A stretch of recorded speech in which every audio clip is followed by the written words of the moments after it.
Donald Trump has sparked outrage for his disrespectful failure to follow royal protocol when he met the Queen on Friday. Things didn't get off to a good start when the president left the 92-year-old monarch waiting for more than 10 minutes in the 80-degree F heat when he was late for their meeting on Friday.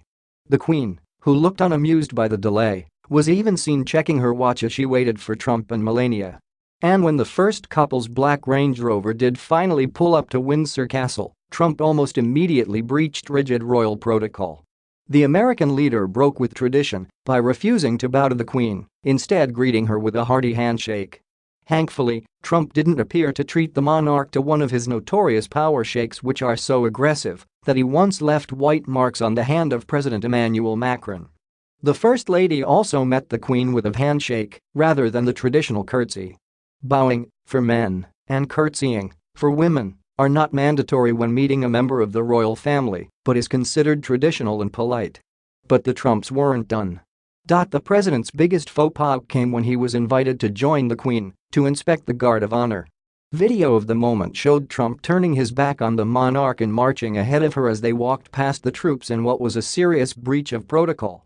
The president looked out of step with the official choreography, causing the Queen to point tentatively and ask him to move to the left.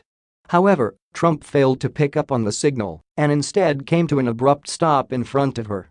The Queen abandoned her efforts to get the president to move and simply shuffled around him. Trump continued to stand stock still, staring at the Coldstream Guards, who were in their traditional bearskin hats despite the 81 F heat. The Queen appeared to leave him behind before she spurred him into movement again with a swift hand gesture. Royal etiquette states that one should never turn their back on the monarch or walk in front of her. Prime Minister Theresa May, who greeted the Queen with a very low curtsy last time they met in public, backs out of the room after her weekly audience with the monarch, as all British prime ministers have before her. Even the Queen's husband of 70 years, Prince Philip, 97, traditionally walks a few paces behind her in public. But apparently Trump had forgotten the rules or chose not to follow them. He also faced a backlash for his rather sloppy appearance, leaving his jacket undone and tied long. The gaffes were quickly picked up on social media, where he was slammed for being rude and disrespectful to the world's longest-serving monarch.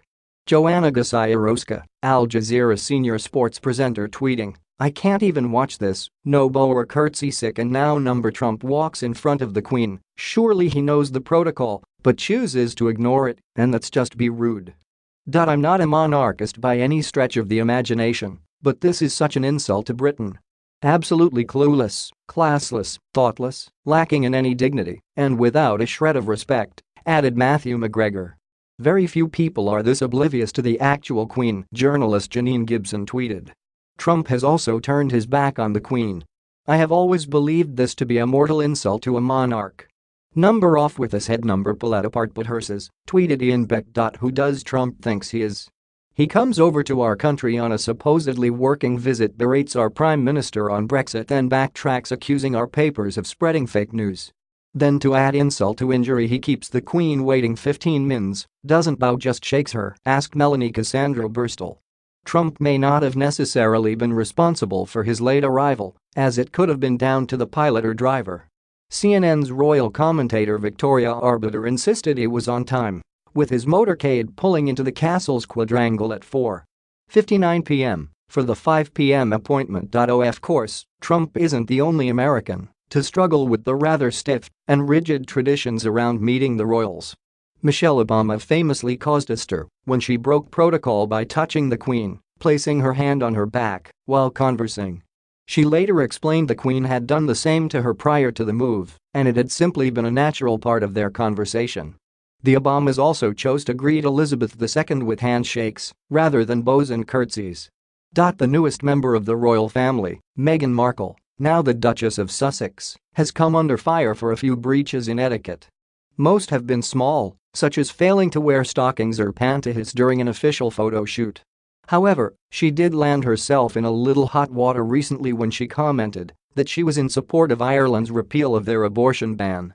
A golden rule of British royalty is that they are supposed to stay out of politics.